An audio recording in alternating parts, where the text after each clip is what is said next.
Pour ceux qui ne me connaissent pas, je me présente peut-être. Je m'appelle Claude Autelin, je fais de la chirurgie implantaire sur Strasbourg. Nous avons une petite clinique au centre-ville. Pourquoi ce thème? Pourquoi ce sujet? Euh, Tout a commencé pendant le confinement. J'ai été, comme beaucoup d'entre nous, j'ai été, comment dire, inquiet. J'ai été inquiet. Et si vous voulez, je me suis posé 1000 questions. La première, c'était quand est-ce qu'on va retravailler? Quelles vont être les conséquences économiques de la fermeture de nos cabinets? Euh, Qu'est-ce qu'on risque au niveau de la santé avec cette maladie qu'on ne connaissait pas, qu'on ne connaît pas tellement encore actuellement? Comment est-ce qu'on peut se protéger? Est-ce que nos moyens de protection, les EPI, donc les équipements de protection individuelle, les FFP2, les visières, est-ce que tout ça c'est bien efficace? Est-ce qu'il y a des outils supplémentaires? Et c'est en parlant avec un copain et un collègue, qui est le docteur Eric Cursin, qui nous suit là en ce moment, qui est orthodontiste à Strasbourg, qui m'a dit, bah, écoute, moi je me suis équipé d'assainisseurs d'air écoute, ça a l'air vraiment bien, j'en sais pas plus, mais il m'a présenté le produit, je me suis un petit peu intéressé à ça. Et ben finalement, j'étais vraiment séduit parce que c'était des machines qui ne produisaient pas de résidus, qui n'utilisaient pas de produits, qui n'avaient donc pas de toxicité, qui pouvaient tourner en même temps qu'on travaille dans la même pièce. Et ça, j'ai trouvé ça extrêmement séduisant. Donc, j'en ai acheté 4, 2 petits, 2 grands, en fonction de la taille des pièces. Et j'ai trouvé ça super. Et avec Eric Cursan, on s'est dit, bon, on pourrait vraiment partager ça au niveau des confrères pour dire qu'on a peut-être fait l'acquisition d'un produit extrêmement intéressant. Mais il est clair qu'avant de vouloir partager et de faire la promotion d'un produit, il fallait avoir la preuve de son efficacité. Donc nous sommes mis avec plusieurs confrères, mes copains de Metz, qui se reconnaîtront, parce que je crois qu'ils nous suivent aussi, Eric Ursa, dont j'ai parlé, moi-même, on a cofinancé une étude, on a cherché justement un organisme indépendant, sans conflit d'intérêt, parce qu'il fallait que ce soit quelque chose de fiable. Et donc, on a fait appel à, entre autres, M. Gérard Selam, qui va en parler juste après, pour cofinancer en fait, des mesures qui sont faites dans mon cabinet, en direct, pendant des interventions. Et ça, c'était effectivement très intéressant parce que finalement, la problématique qui se posait, on avait acquis des belles technologies, mais on ne pouvait que dire c'est bien sur le papier, sur les flyers publicitaires de la société, mais nous, on veut être sûr que ce soit valable. Et donc, M. Salem est venu faire des mesures et le protocole qu'on a utilisé était extrêmement était intéressant. On a fait 2 interventions en même temps. Mon collègue a fait une intervention de parodontologie avec utilisation d'ultrasons et donc une énorme aérosolisation. Moi, j'ai fait une intervention de chirurgie implantaire. Alors, c'était extraction de toutes les dents d'une arcade, pose d'implants, régularisation d'os.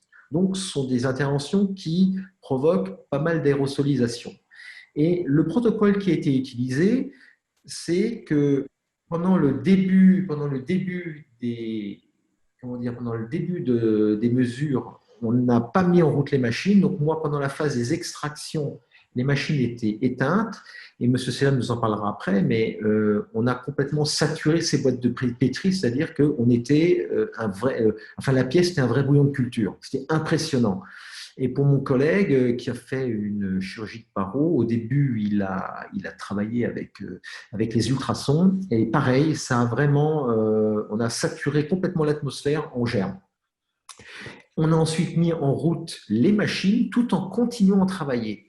Et ce qui était impressionnant quand on a eu les résultats de l'étude, quelques semaines après, c'est qu'il s'est avéré qu'on a eu une baisse absolument extraordinaire des taux de microbes de façon générale, mais presque comme une salle blanche. Et ça, M. Slam présentera les résultats.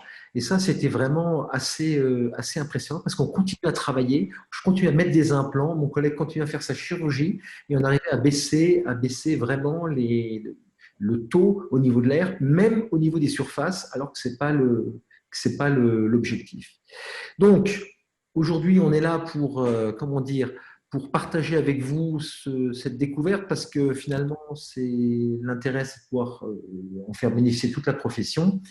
Et je répète, c'est quelque chose qui me tient à cœur. Il n'y a pas de conflit d'intérêt, on n'a rien à gagner à faire ça, c'est vrai. On veut juste partager avec la profession. Et deuxième chose, je répète pour ceux qui sont venus un petit peu plus tard, j'ai coupé le son à tous les invités. Vous pouvez, pour communiquer, poser des questions par un chat que vous pouvez activer sur votre Zoom. Hein. Vous allez sur le petit plus, il y a marqué converser et vous pouvez envoyer des messages. Voilà, moi j'ai fini ma prestation. Je vais passer la parole à monsieur Gérard Selam qui va donc qui va prendre le relais et qui va un petit peu nous parler des polluants de l'air et de comment, j'ai envie de dire, les combattre. Voilà. À vous, monsieur Selam, je vous laisse prendre la parole. Eh bien, je vous remercie, Dr Ottelin. Donc, effectivement, nous allons parler de certification et de maîtrise de la qualité de l'air intérieur et spécifiquement dans vos cabinets et aussi en orthodontie. Voilà. Alors, on va rapidement présenter un petit peu notre organisme. Si vous voulez juste passer derrière. Donc, Certifer est un laboratoire accrédité par le COFRAC pour les mesures de la qualité d'air dans les établissements recevant du public, les lieux de travail. Nous sommes habilités aussi par arrêté ministériel du ministère du Travail à procéder au contrôle de l'aération et de l'assainissement dans les locaux de travail, pouvant être prescrits par l'inspecteur du travail. Donc ça, c'est aussi une casquette, on va dire, réglementaire. Juste pour préciser que nous ne sommes que 9 entreprises en France qui ont l'expertise sur la totalité donc, des habilitations d'assainissement. Pour vous donner aussi notre étendue de compétences, Certifer est membre du comité d'orientation stratégique de la FNOR, donc ceux qui font les normes. Donc nous siégeons à ce comité d'orientation stratégique sur les responsabilités sociétales. Nous sommes membres actifs de l'ASPEC. L'ASPEC, c'est la principale association pour la prévention et l'étude de la contamination en France. C'est cette association qui définit les normes dans les salles blanches, hein, bien sûr avec la FNOR. Et d'ailleurs, bon, malheureusement, nous avons dû annuler notre Contamine Expo de Marseille qui devait se tenir au mois d'octobre, et j'espère pouvoir tenir quelques conférences au mois d'avril, si tout se passe bien, 2021. Voilà. Et donc, on parlera bien sûr de la contamination et des risques chimiques. Nous sommes aussi membres, donc Certifer est membre du groupe de travail qualité d'air intérieur de l'association HQE, donc des bâtiments. Nous avons participé donc aux normes de réception et d'exploitation des bâtiments HQE. Et nous avons entre autres l'habilitation par l'autorité de sûreté nucléaire à contrôler l'activité volumique du radon dans les bâtiments. Donc, comme vous le voyez, notre domaine de compétences s'étend des contrôles des polluants réglementaires dans les crèches, les EHPAD, les lycées, les écoles, les bâtiments et bien sûr les hôpitaux. Alors, l'air, c'est quoi? L'air, c'est techniquement parlant, on va dire 78% d'azote, 21% d'oxygène, 1% d'autres gaz tels que l'argon, les gaz carboniques. Souvent on oublie, mais nous respirons à peu près 15 millilitres d'air par jour, ce qui correspond à peu près à 12 kilos. Ça donne un petit peu, on pourrait dire que l'air ça pèse rien, ben non, c'est quand même, vous voyez, c'est quand même 12 kilos par jour.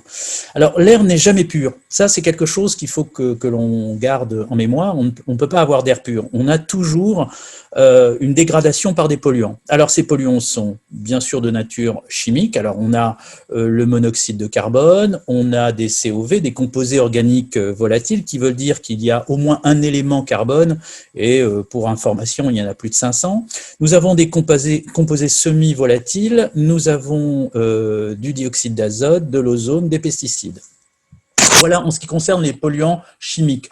En ce qui concerne les polluants microbiologiques, nous avons bien sûr les moisissures, les bactéries. Alors les bactéries, les tailles des bactéries vont de 1/10 de micron à 1 micron. Je vous parle de ça parce qu'on parlera tout à l'heure peut-être de taille de filtre ou comment réagissent les différentes filtrations et appareils.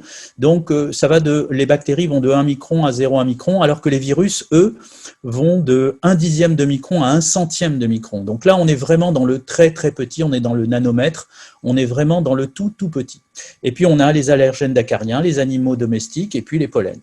En troisième, nous avons les polluants physiques, ce que sont les particules fines et ultra fines, et les fibres d'amande et radon. Voilà donc la totalité du spectre des polluants qui existent à ce jour. Alors, ce qui est important ce soir, c'est de parler de vous. Alors, de parler de vous, et là, je reprends ma casquette d'inspecteur, on va dire, du travail, de bras armé de l'inspection du travail. C'est-à-dire, on a des études très claires par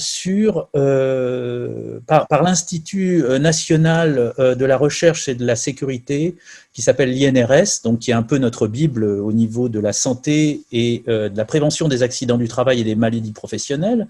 Et on a classé le métier de dentiste comme un métier à risque. Vous vous en doutiez un petit peu quand même. Et donc, on définit les risques biologiques d'un dentiste comme tel. Alors, on nous dit, vous pourrez le voir d'ailleurs au niveau de l'INRS, par la proximité avec le patient, le dentiste, le chirurgien dentiste ou même l'orthodontiste sont exposés aux risques infectieux. Ils peuvent être contaminés par des micro-organismes pathogènes contenus dans le sang, la salive, le pus ou les sécrétions nasales. Les assistants et assistantes dentaires sont exposés de la même façon quand ils travaillent aux côtés du patient et également quand ils manipulent et nettoient le matériel. Donc, les dentistes et assistantes dentaires sont sujets aux allergies ainsi qu'aux irritations de la peau. Ça, c'est des retours que l'on a au niveau de l'Institut national de la recherche. Et donc, on a des retours d'allergies, d'irritation de la peau et des voies respiratoires dus principalement au contact répété avec le nickel, le chrome ou les résines. Les contacts avec les produits chimiques dangereux sont également possibles au cours des opérations d'asepsie, de désinfection et de nettoyage, ainsi que lors des maniements des antibiotiques et produits anesthésiques. Alors, je voulais vous faire part, avant de rentrer dans les normes hospitalières, de ces études qui sont sorties sur votre profession. Et d'ailleurs que je vous ferai passer, si bien sûr vous êtes intéressé, vous aurez par Monsieur Autelin nos coordonnées, il n'y a aucun souci. Mais il est apparu que la quasi-totalité des dentistes, soit exactement 90,5%, utilisent au moins un produit classé CMR, donc cancérigène, mutagène, reprotoxique, catégorie 1A, 1B ou 2, c'est-à-dire très fort. 60% en utilisent 2, 26% au moins 3, et je crois qu'il y en a encore quelques pourcents qui en utilisent plus de 4. Donc vous voyez, vous êtes soumis à des produits qui sont classés dangereux. Et malheureusement, et ça va faire partie aussi de l'architecture de mon propos, dans les 3/4 des cabinets dentaires, et vous vous retrouverez peut-être dedans, aucun dispositif de ventilation n'est présent dans la salle de soins.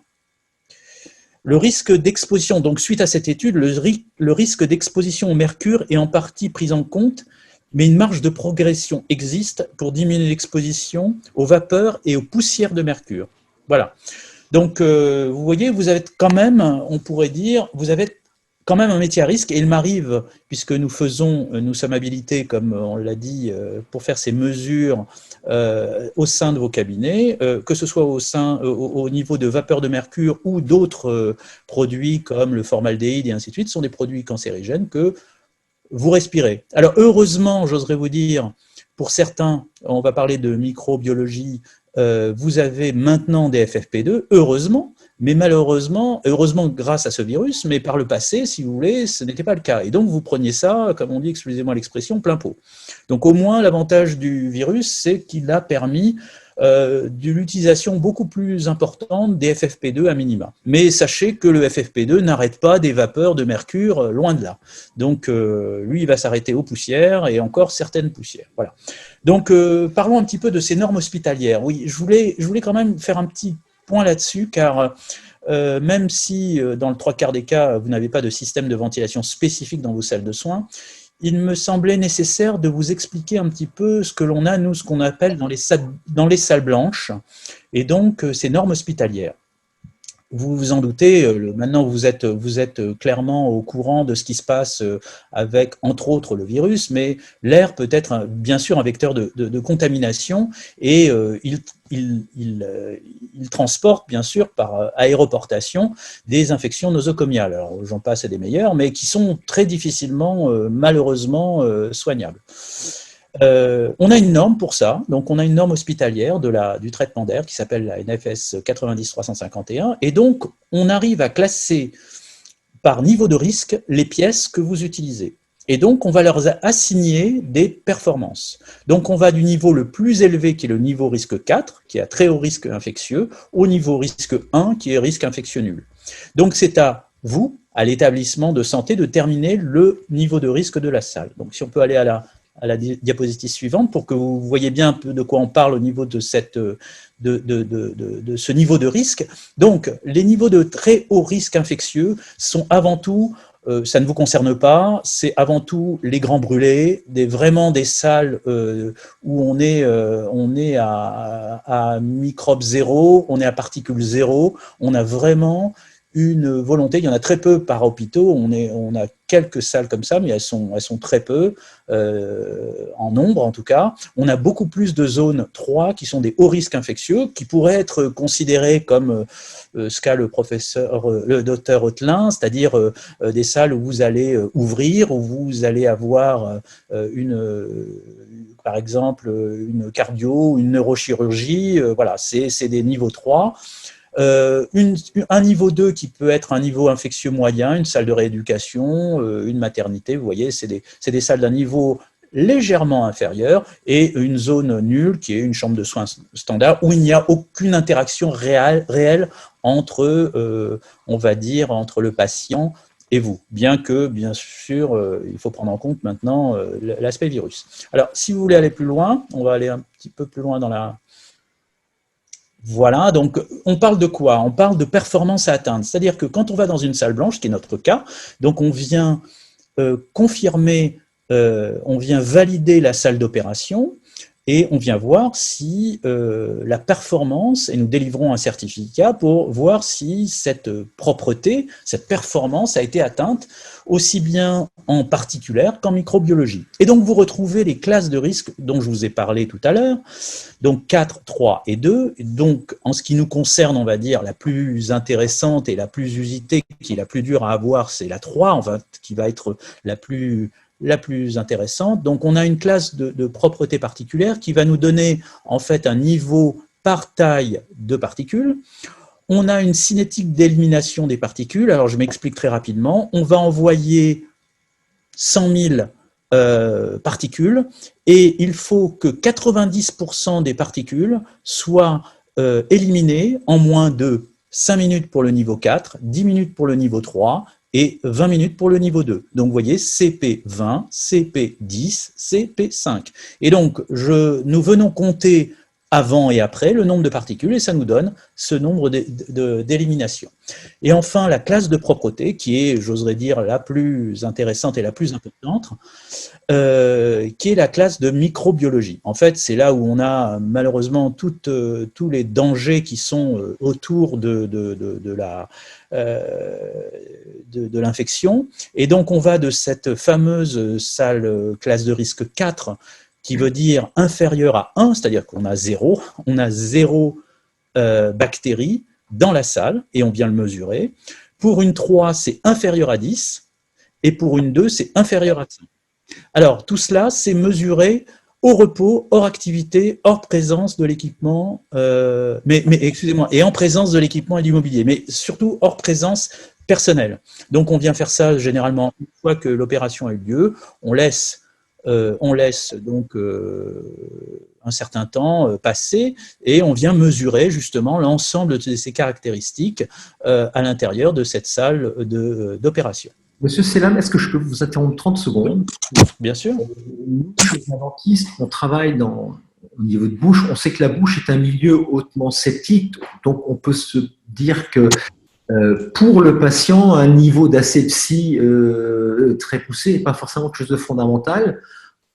Or, certaines interventions qu'on fait avec de la reconstruction osseuse, des choses comme ça, en contrepartie, par rapport à l'équipe soignante, si je comprends bien, on se prend tout dans la figure, que ce soit le praticien, l'assistante, enfin les personnes présentes dans la salle, puisque c'est le patient qui est le plus gros pourvoyeur de germes, si j'ai bien compris.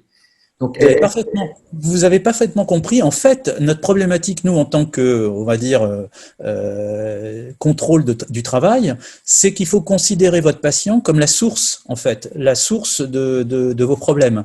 Et donc, quand on est en source, c'est-à-dire que là, je vais parler technique, mais en fait, pour avoir le meilleur assainissement, il faut qu'on soit à la captation de la source. C'est-à-dire que plus proche vous allez être de la captation de la source de l'émission, et moins vous aurez de problématiques justement d'expectoration, enfin d'aérosolisation des particules qu'il vous envoie. Car c'est vous qui êtes là sur ce coup-là, c'est vous qui avez la problématique. Le patient, lui, il s'en va, mais il vous laisse derrière tous les germes. Donc, malheureusement, comme vous avez, et dans les 3/4 de ces cabinets, en omnipratique, ben, je le vois fréquemment, ce ne sont que les fenêtres qui font la ventilation. Quelquefois, vous avez des petits ventilateurs qui viennent, mais en aucun cas, c'est un système de régénération qui va venir, comme dans un hôpital, filtrer et enlever les bactéries. Voilà, on est vraiment... Et là, vous êtes directement impacté. Vous êtes la profession, à ce jour, qui est la plus impactée. Alors, heureusement pour vous, vous utilisez des FFP2, heureusement, mais imaginez il y a quelques années, et c'est pour ça qu'on a vu des allergies, des irritations au niveau de la santé du travail. Voilà. Mais vous avez parfaitement raison. Où en étais-je? Voilà, donc on était sur les classes de propreté microbiologique. Donc en fait, pour arriver à une classe parfaite, il faut qu'il n'y ait aucune particule viable par mètre cube. C'est donc des UFC, une unité formant colonie, c'est comme ça que l'on appelle dans notre jargon, qu'on vient mesurer donc. Et en ce qui nous concerne, pour être parfaitement performant, il faudrait que vous ayez moins de 10 particules viables par mètre cube pour être en niveau 3. Donc dans une salle blanche d'opération, voilà ce qu'on devrait avoir. En mode repos. Voyons un petit peu maintenant la slide suivante. Voilà. Alors, en même temps, on a voulu, c'est juste à titre indicatif, si vous voulez, le but du jeu aussi, vous êtes en tant que dentiste, orthodontiste, vous avez un nettoyage qui s'effectue entre chaque patient. La problématique que l'on a vue, c'est qu'effectivement, vous devez savoir ce qui fonctionne et où vous êtes passé, où vous n'êtes pas passé. Et ça, malheureusement, il n'y a qu'une seule manière pour y arriver. On peut le faire en fait, il y a deux manières. Il y a une manière indirecte qui est faire comme on le fait pour l'air, c'est-à-dire qu'on vient faire un contrôle des surfaces par gélose, par contact, et on vient analyser, mais ça prend du temps. Et on a une autre manière, ce que l'on utilise en salle d'opération, c'est-à-dire que quand je veux savoir si la décontamination d'une salle d'opération a été bien faite, puisque généralement on utilise des DSVA, des désinfections de surface par voie aérienne, généralement avec du peroxyde d'hydrogène, on vient donc contrôler le nettoyage par de l'ATP-métrie. Ce qui va nous permettre, l'ATP-métrie, vous le lisez, c'est en fait, chaque cellule a une quantité d'ATP, et donc en fait, on vient mesurer simplement avec un écouvillon, comme le Covid, hein, c'est la même chose, hein, comme les tests PCR, et donc on vient aussitôt, et on voit exactement ce qui reste sale, ce qui vous paraît propre, mais ce qui est sale en fait. Et on voit directement le niveau de bactéries, le niveau de contamination. Et c'est très intéressant, et on l'a fait avec le docteur Ottelin, parce que ça nous a permis de voir qu'à certains endroits qu'on ne voyait pas, bien sûr, ou que l'assistante pensait avoir nettoyé, mais en fait qui étaient très dangereux en fait de charges virales et de charges bactériennes qui restaient. Donc ça va permettre de manière très rapide de savoir où on est bien nettoyé et où on n'a pas nettoyé, et ça nous permet d'avoir un protocole qui est parfait. Voilà. Simplement, il faut le faire au moins une fois pour bien voir où se dépose dans votre pièce un petit peu le système. Alors, voilà le résultat que l'on a, très rapide, hein, mais maintenant, le but du jeu est que, effectivement, vous alliez plus loin.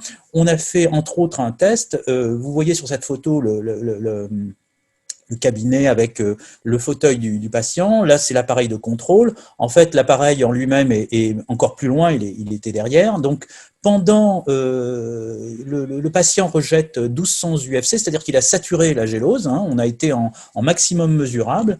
On a mis en route le NV 1050 pendant l'implantation. Et donc, 30 minutes plus tard, sous intervention, on n'avait plus que 21 UFC. Donc, on est passé de 1200 à 21. Donc, vous voyez, notre CP, il est parfait. C'est-à-dire qu'on a vraiment un taux de cinétique qui a été très fort et qui a permis de vraiment… J'en étais d'ailleurs moi-même assez surpris, puisque c'est la première fois, pour être aussi, j'aurais dû le dire en exergue, mais j'avais plutôt un a priori négatif sur les épurateurs, sachant que les seuls que je connaisse, que l'on a testés, c'est ceux qu'on utilise en hôpital, et c'est ce type-là, c'est-à-dire c'est des épurateurs de type plasma froid. Voilà, ça c'est les seuls qui, pour l'instant, ont donné en tout cas satisfaction. Et par rapport à cela, donc, nous avons fait les mesures suivant la NFS 90-351, celle que je vous ai présentée, et on a trouvé 5 UFC par mètre cube. Donc, on est largement dans la classe microbiologique M10, donc on est en niveau 3.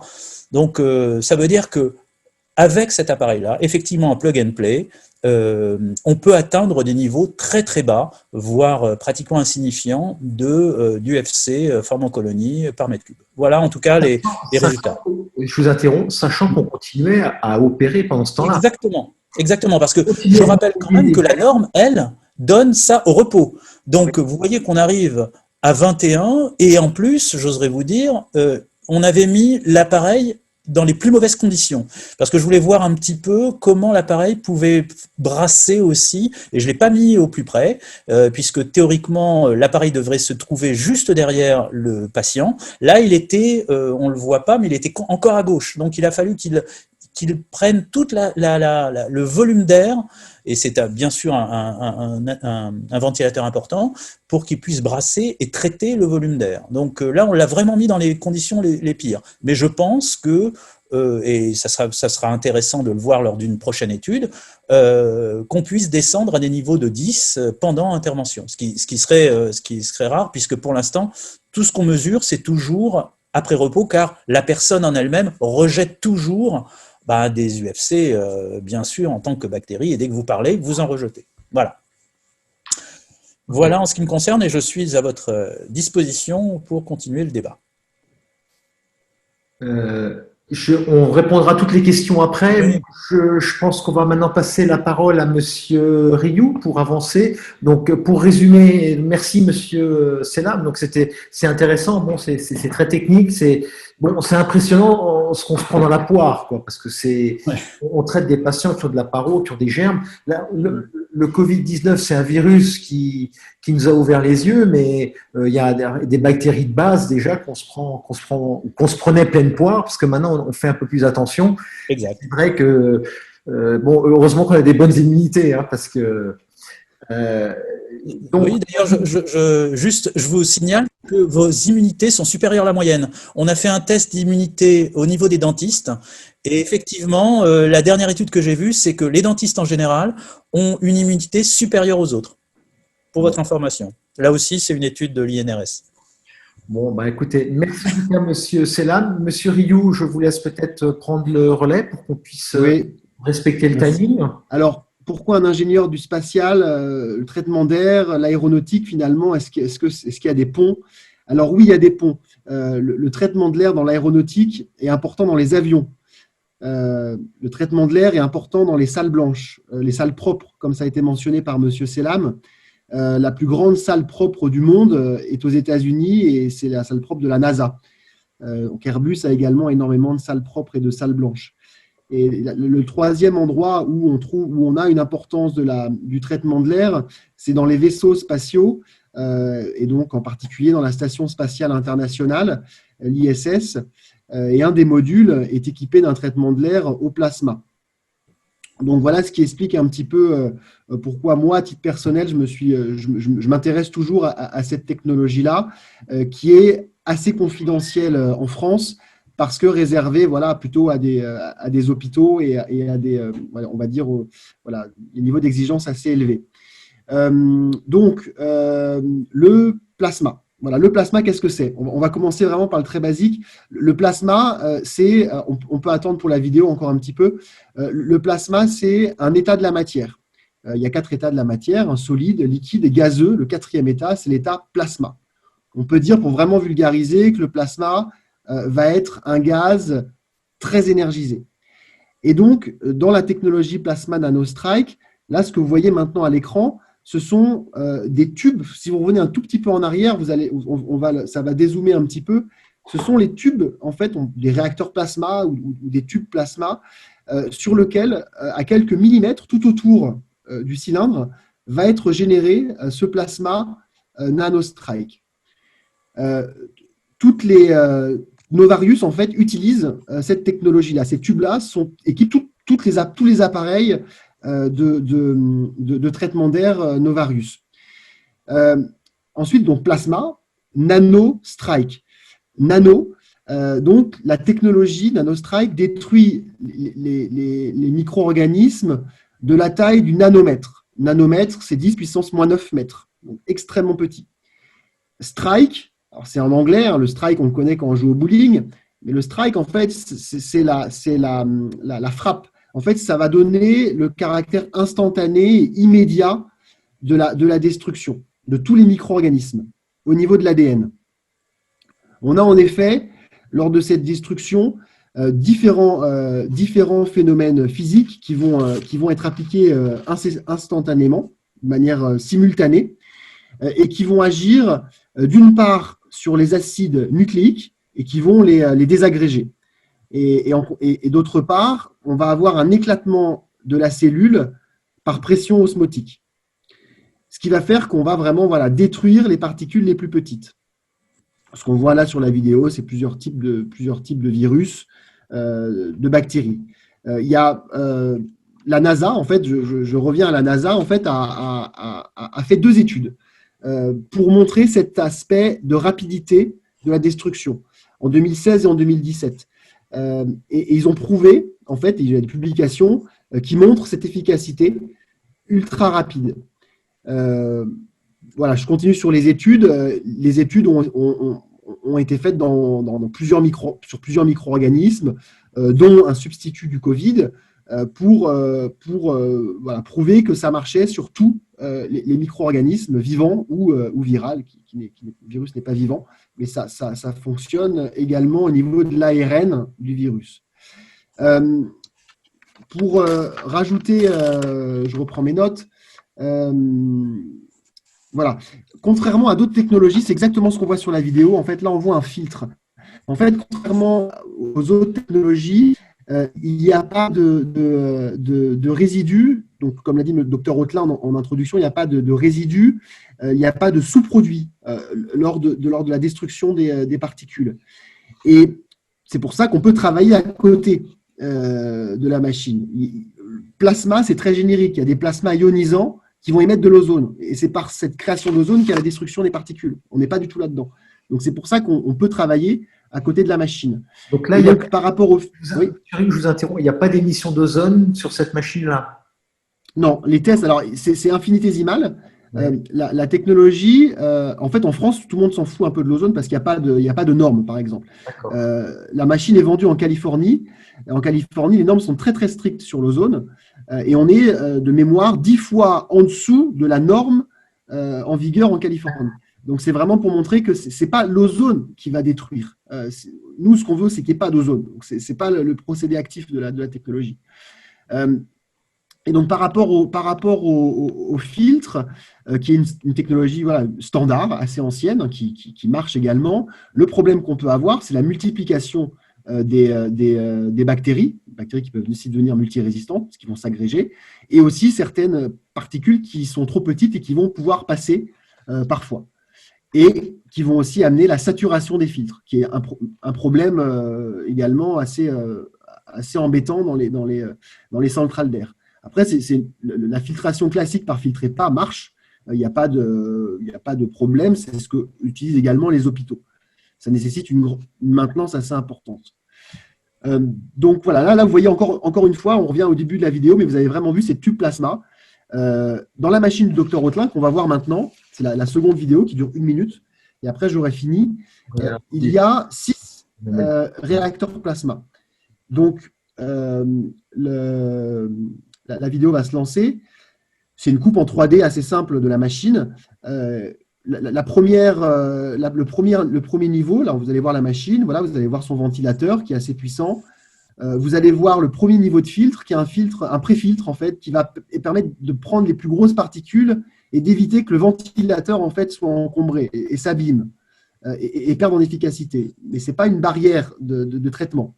Ensuite, on a donc c'est comme un filtre d'aspirateur, c'est ça, en quelque sorte. Oui, c'est un pré-filtre. Voilà, exactement. C'est un peu ce que vous pouvez avoir sous votre premier filtre d'aspiration. Sur les autres technologies, c'est juste une petite grille. Ça permet vraiment que les poussières, les cheveux ne rentrent pas dans la machine. Et surtout, n'abîment pas la technologie que vous voyez là. Donc, les 6, vraiment le cœur de la technologie, c'est 6 ampoules plasma. Ensuite, on a donc un filtre EPA qui va venir donc prendre les particules rendues inertes par la première barrière de filtration. Et ensuite, le filtre à charbon qui va, encore une fois, amener une troisième barrière, on peut dire, mais sur des particules qui sont rendues inertes. Et on a le ventilateur, donc d'une puissance qui va varier sur 5 niveaux, et qui va permettre aussi, c'est vrai que je ne veux pas vous cacher qu'à la vitesse 5, la machine est quand même assez bruyante, parce qu'on est sur des niveaux de 1000 mètres cubeurs, mais on va pouvoir aussi jouer avec les différents niveaux de vitesse et donc alterner. Ça, le docteur Rothelin, c'est plutôt l'utilisateur qui peut en parler, mais on peut alterner les vitesses lorsqu'on l'utilise. Donc voilà, moi j'étais assez rapide. Voilà, c'était juste pour vous montrer la technologie et la machine qui a été utilisée pour les résultats qui ont été présentés par M. Selam. Écoutez, Monsieur Rioux, je vous remercie. Donc, avant de passer aux questions, je voudrais vraiment vous remercier nos deux conférenciers, Monsieur Selam et Monsieur Rioux. Tout ceci a été rendu possible, je le répète, grâce au docteur Éric Ursa, à la société ADD Vision Metz et ADD Vision Strasbourg. Nous sommes tous unis pour cofinancer cette étude et pour pouvoir partager ça. Et maintenant, j'ai quelques questions. Alors, je voudrais peut-être soumettre une question de Dr Ursa qui demande: l'appareil tourne en continu pour maintenir en permanence le niveau au plus bas. Est-ce qu'il y a une efficacité prouvée sur le Covid? Donc, ça, ce sont les questions qui sont posées. Est-ce que quelqu'un veut répondre? Je peux déjà répondre par rapport déjà à la technique. Donc, pour répondre exactement, on a là encore, vous savez, en France, on est bien pour ça. Enfin, on a des normes qui s'appellent, entre autres, on a une norme qui s'appelle la NFT 72281, qui encadre l'évaluation des dispositifs de désinfection par voie aérienne. Alors, ça nous donne quand même, c'est le couple en fait machine et désinfection. Et les exigences en matière d'efficacité biocide dépendent des organismes cibles. Donc en fait, pour dire qu'un appareil marche, et donc un couple appareil et biocide, il faut qu'on réduise le niveau de concentration en termes de log, c'est-à-dire de manière très importante. Pour des bactéries, on doit être supérieur à 5 log, donc réduire de 5 log. Pour les champignons et levures, c'est 4 log. Et les virus, c'est 4 log. Ça veut dire à peu près 90 ou 95% du virus qui doit être éliminé derrière avec ces machines. Ce que j'ai pu voir de la part de ce qui m'a été présenté en termes d'études spécifiques sur le Covid, puisqu'il y a une étude qui est disponible que M. Rioux, que j'ai vue en tout cas sur le site du laboratoire, qui est indépendant, qui a en fait saturé donc dans une pièce bien sûr spécifique, où il y avait donc où on a mis un équivalent Covid, c'est exactement ce qu'on fait partout maintenant. Et donc, on a mesuré derrière et effectivement, on est descendu à supérieur à 4 log, c'est-à-dire à plus de 90% inférieur derrière. Donc, oui, à la question, est-ce que ça marche? Oui, ça marche. En tout cas, ça a été prouvé scientifiquement. Voilà. Je vous rappelle d'ailleurs qu'en Allemagne, on ne se pose pas ces questions-là. Ça fait depuis on peut se poser les questions, mais simplement, nous, c'est-à-dire en France, ça ne fait que depuis 10 jours qu'on s'est aperçu que l'aération était importante. Je vous signale que là aussi, en Allemagne, tous les ERP utilisent des systèmes, je dis bien tous, utilisent des systèmes d'aérateurs, d'épurateurs. Alors, généralement, c'est des systèmes d'épurateurs simples, hein, c'est-à-dire des systèmes de filtres. Le problème de la filtration pure, tel que vous l'avez vu, c'est-à-dire que Monsieur Rioux vous a présenté les filtres, des filtres, même des filtres EPA. La problématique que l'on a, et nous, c'est ce que l'on voit quand je viens faire des mesures dans les hôpitaux, c'est que malheureusement, ces filtres saturent et donc vont laisser passer des charges. Et donc, c'est très important de pouvoir avoir un système qui vient détruire, bien sûr, les virus ou les bactéries avant qu'ils saturent les filtres, parce qu'une fois qu'il est saturé, il laisse passer. D'où la problématique de ces appareils dits épurateurs qui, en fait, bloquent en partie, je dis bien en partie, parce que je vous ai parlé, puisque ça a l'air, le virus a l'air de vous intéresser, mais on est au nanomètre. Et là, ça n'arrête pas. En fait, très difficilement, ça ne peut être que du charbon actif, et ça peut être que des systèmes vraiment de destruction du virus. Sinon, à un moment ou à un autre, il vient s'agglomérer et il va passer et il va saturer. Voilà. J'espère avoir répondu à la question. J'ai une question, donc, docteur Marion. Est-ce que l'appareil produit de la chaleur et quel est le niveau de bruit?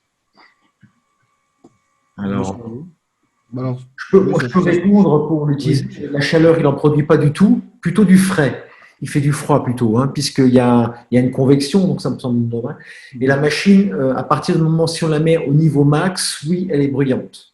Donc, alors, moi j'ai les petits et j'ai les grands, hein, donc en fonction des pièces.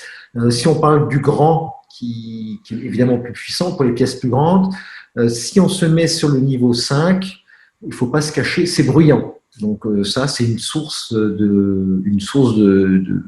sonore non négligeable. Mais on a trouvé le compromis en termes de débit. Nous, quand on travaille, on se met au niveau 3. Et de toute façon, on aère quand même de toute façon après, mais on se met au niveau 3 avant, pendant. Et certaines interventions, quand par exemple on fait des interventions où il y a vraiment il y a des patients qui sont un peu moins propres que d'autres, où il y a vraiment, on voit que la bouche est vraiment plus sale.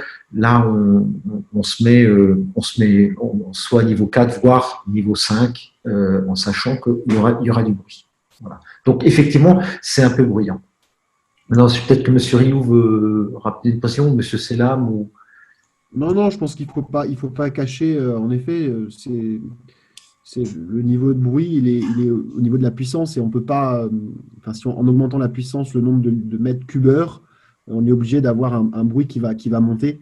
Donc ça, c'est, voilà, je dirais que J'oserais vous dire que c'est plutôt une bonne chose parce que n'oubliez pas que le taux de brassage est un point important dans la cinématique de l'aérosolisation. Plus vous avez, c'est comme donc dans une salle d'opération, nous mesurons les taux de brassage. Plus vous avez un taux de brassage, moins vous avez de virus qui restent ou de particules qui va rester dans l'air. Donc on a besoin de ce brassage pour diluer justement ces polluants. C'est très important. Alors bien sûr, ça fait du bruit, c'est un inconvénient. Par contre, c'est un vrai avantage en termes sanitaires. J'ai une question de Nicolas Ferrand, à savoir, à part le bruit du ventilateur, comment peut-on savoir si la machine est fonctionnelle? Alors, c'est une bonne question. C'est vrai que c'est vraiment une bonne question parce que je pense qu'il faut peut-être faire venir M. Selam pour faire des tests. En tout cas, si elle est fonctionnelle sur les pathogènes, mais sinon, c'est vrai que il n'y a pas de finalement le plasma nanostrike qui est généré autour de la bobine. Voilà, on sait que la machine est allumée, il marche. Mais il n'y a pas de voyant qui permettrait de le faire. Moi, après, voilà, j'ai eu du mal à croire au départ à cette technologie. J'ai mis un tournevis, vous savez, les tournevis d'électricien, là, je la rapproche un tout petit peu de l'ampoule. Bon, je vous déconseille de le faire, hein, mais on la rapproche un tout petit peu de l'ampoule, on va avoir un arc électrique et donc on sait qu'il y a quelque chose qui se passe à côté. Mais j'ai presque envie de dire que la question suivante va peut-être aller dans le sens un peu d'éléments de réponse. Bonjour, les fils doivent être changés régulièrement. Y a-t-il des voyants qui avertissent des changements? Alors, j'avais Alors, non, je crois pas. Enfin, je sais pas, Monsieur Rioux. oui, alors non, en effet, le NV 1050 a des filtres en plus des ampoules plasma. La machine plus petite n'a pas ces filtres.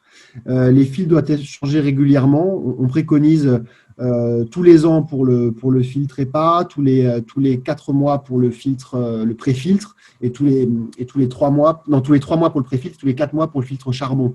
Ensuite, il y a un voyant. Il y a comment dire, on peut appuyer sur un bouton en fait qui va vérifier la saturation du filtre EPA. Et donc, si jamais ce voyant s'allume rouge, on sait que le filtre est saturé. Voilà, c'est comme ça qu'on peut savoir qu'il faut changer le filtre EPA, qui est le filtre le plus, voilà, celui qu'on change le moins souvent. Donc, voilà. Alors, j'ai une question. Peut-on placer la machine au plus près du champ opératoire pour le plus petit modèle Nova Aerius dans une pièce inférieure à 16 mètres carrés? Et j'enchaîne une réponse question de Dr Ursa. Le NV800, donc on va dire le petit, hein, enfin, c'est le moyen, reste très silencieux et permet d'être au plus près du patient. Je confirme, le 800 est totalement silencieux, il n'y a rien.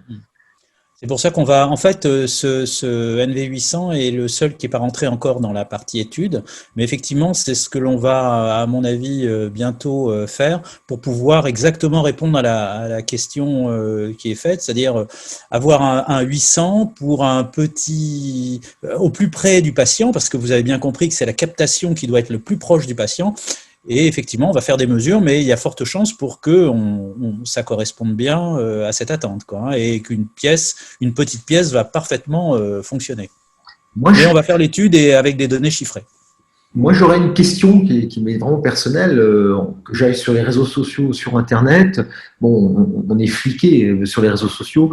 Dès que je vais sur un Facebook, par exemple, j'ai des publicités pour des assainisseurs d'air. Enfin, qu'est-ce qui est vraiment efficace, qu'est-ce qui est moins efficace, qu'est-ce qu'il en est des ultraviolets, parce que quand j'entends des gens qui disent il n'y a que les ultraviolets qui sont efficaces, tout le reste c'est du pipeau, etc. Qu'est-ce qu'il en est, M. Selam, exactement de tout ça? Écoutez, c'est pour ça que je vous disais qu'au départ, moi-même, j'avais un côté plutôt négatif. Moi, je ne suis que, vous le voyez, je ne crois que ce que je vois dans mes mesures, donc j'ai pas de vision, je ne suis que pragmatique. Tout cela étant, on a, puisque je vous ai un petit peu déroulé les cursus de ce que l'on a fait et de nos collaborateurs, nos ingénieurs qui travaillent avec nous, mais on a été aussi à l'Observatoire de la qualité d'air intérieur, qui s'appelle donc le QAI, et l'ANSES. Et en 2017, effectivement, il y a eu une première étude sur ces produits-là. Et on s'est aperçu, en tout cas, nous avons trouvé, nous, que des produits étaient même dangereux, c'est-à-dire des produits de type catalyse ou photocatalyse, conduisaient à la fabrication de composés potentiellement plus nocifs que ce qu'on était au départ donné. Et le problème, c'est qu'effectivement, l'ozone peut aussi nous poser quelques petits soucis avec ces fameux résidus. Je vous rappelle aussi que les UV, tels qu'ils existent, on doit avoir un certain temps, comme disait Fernand Reynaud, un certain temps pour refroidir le fût du canon. L'UV n'est pas instantané. L'avantage du plasma froid, je vous rappelle que le plasma, c'est un système, donc on est à c'est la quatrième état de la matière. On est à des niveaux instantanément, vraiment on casse et on brise l'ARN et l'ADN. Et ça, c'est instantané. C'est vraiment de l'ordre du millième. Alors que l'UV, il va falloir qu'il monte en température pour venir casser un petit peu cela. Donc, ça prend, si vous voulez, quand on fait ce fameux test NFT 72-281, qu'est-ce que l'on fait donc? Moi, pour savoir un petit peu si le matériel est correct, on vient donc mettre sur une surface du virus, on vient mettre sur une surface des bactéries de type coli et compagnie, et donc on a donc des référents, et on vient voir le temps qu'il met pour avoir cette réduction de log 5 ou log 4. Et ben, on s'aperçoit que quand même, il faut entre 4 5 secondes pour arriver à cela. Donc, vous voyez, si l'air passe rapidement devant l'UV, il y en aura certains qui vont être désactivés, mais pas complètement. Il faut vraiment laisser le temps à ce que l'UV passe. Donc, c'est pour ça qu'on utilise des robots. N'oubliez pas que les UV sont dangereux, en tout cas sur certaines fréquences, sont dangereuses au niveau humain, au niveau des cancers de la peau, mais surtout au niveau de la rétine. Et donc, c'est pour ça qu'on a besoin de ne pas le faire en présentiel. Tout ça pour vous dire qu'il n'y a pas de solution miracle. C'est vrai qu'à ce jour, ce que j'en ai vu moi, et apparemment l'ANSES est du même avis, c'est-à-dire qu'on recommande, c'est ce que l'on a fait avec vous, on recommande la mise en place d'une certification au plus près de la réalité. Et là, on peut dire oui, ça marche ou ça marche pas. Voilà. Mais c'est vrai que le plasma froid, je dis bien froid, fonctionne. En tout cas, ce que j'en ai vu, il fonctionne. J'ai une question qui est vraiment intéressante puisqu'on y a été confronté chez nous à la clinique. Si on utilise un ventilateur type plafond ou climat pour les départements chauds outre-mer, les machines sont-elles efficaces ou devons-nous éteindre les clims et ventilateurs pour obtenir une efficacité maximale?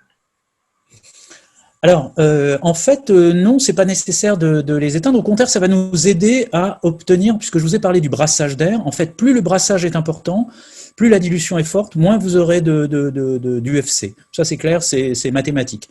Par contre, ce qui se passe souvent, et là, quand je viens faire avec mon ATP-métrie, quand je viens sur les ailettes de vos chers étendres ventilateurs et climatisation, je trouve des bactéries à plus savoir quoi en faire. Donc, la problématique, c'est si vous nettoyez bien et que vous faites bien le job, c'est-à-dire au moins tous les 6 mois, de bien faire nettoyer avec un biocide vos clims, j'ai pas de problème. Par contre, si vous les nettoyez jamais, posez-vous la question, eh bien vous allez relarguer des saloperies, soyons très clairs, parlons un chat, et donc vous aurez plus de chances de récupérer encore plus de problématiques. Donc, moi, ce que je conseillerais, c'est effectivement, quand vous l'avez, de laisser les ventilateurs.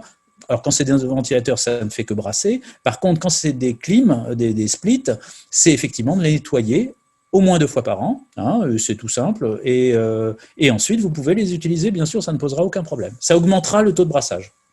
Vous m'aviez dit, quand on avait fait l'étude chez moi, que au début, on avait coupé la clim et que du coup, ça génère plus d'humidité puisque la clim sèche et que donc il y avait plus de levure qui pouvait se développer. Finalement, exactement. C'était un atout plus antimicrobien qu'on pouvait le croire. Exactement. Vous avez parfaitement bien entendu. C'est bien, vous écoutez. Oui, effectivement. Vous vous doutez bien que la clim a cette vertu, malheureusement, enfin heureusement ou malheureusement, mais en tout cas, de fait d'assécher l'air. On a un vrai souci, c'est les champignons. Je vous ai parlé tout à l'heure, champignons et levures, il faut les réduire de log 4. Et malheureusement, dès qu'on a de l'humidité, eh bien, ça se développe assez fortement. Quand il pleut, on est à 98% d'humidité sans aucun problème. Donc, à l'intérieur de la pièce, bien sûr, la régulation va être faite par la climatisation. Donc, quand on peut en avoir, c'est pas mal. Mais il faut la nettoyer. C'est ça qui est important. C'est pour ça que je vous invite à bien nettoyer vos clims. J'aurais une dernière question, puisqu'après, il va falloir quand même que, j'allais dire… oui, on vous laisse manger. J'ai un chien à promener.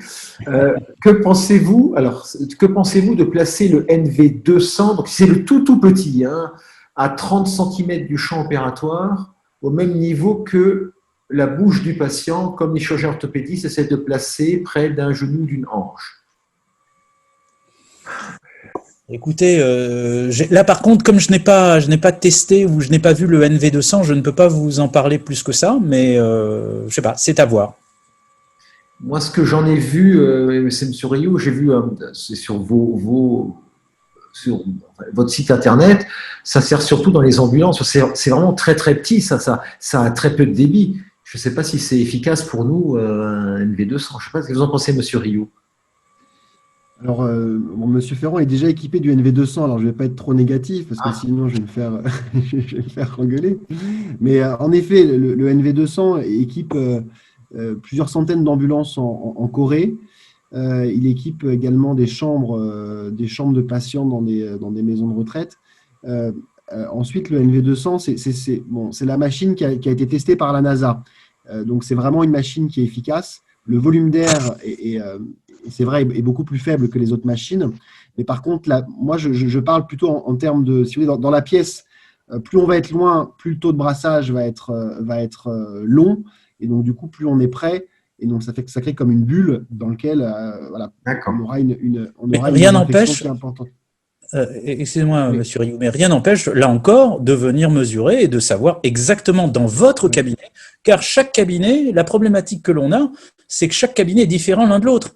Donc, l'aérolique de votre pièce est complètement différente, Monsieur Autelin, je vois, de Monsieur Ursa ou d'un autre dentiste. Donc, c'est important de valider, et c'est ce que demande l'ANSES, de certifier par rapport à votre cabinet. Et là, on peut véritablement le faire dans les conditions. Alors là, par exemple, un 200, il suffit qu'on puisse avoir un patient, on va dire, chargé, et puis de voir un petit peu ce que ça donne. Oui, bien sûr, c'est quelque chose qu'on peut faire. Voilà. Mais vous le saurez. Mais il faut le tester. Je pense que là, ça fait maintenant, on est pratiquement à 1 heure de webinaire. Je pense que on a été vraiment nombreux. J'ai envie de remercier encore tout le monde de nous avoir écoutés. Merci à Monsieur Selan, merci à Monsieur Rioux. Et peut-être pour une prochaine, ce webinaire a été bien évidemment enregistré. Vous pouvez le revoir peut-être en replay. Par contre, pour ceux qui sont intéressés, vous avez nos coordonnées. Si vous voulez contacter ou Monsieur Selam ou Monsieur Rioux, nous vous transmettrons les coordonnées. Bien évidemment, si vous avez encore des questions peut-être plus techniques ou qui se font off. Voilà. Je tiens à tous remercier. Je vous dis bonsoir, bon courage pour le confinement. Espérons que nous puissions toujours continuer à travailler, que les mesures seront suffisantes et que ça ne se durcira pas. Et qu'on puisse mettre en pratique ces belles technologies. Merci à tout le monde, bonne soirée et à une prochaine. Au revoir.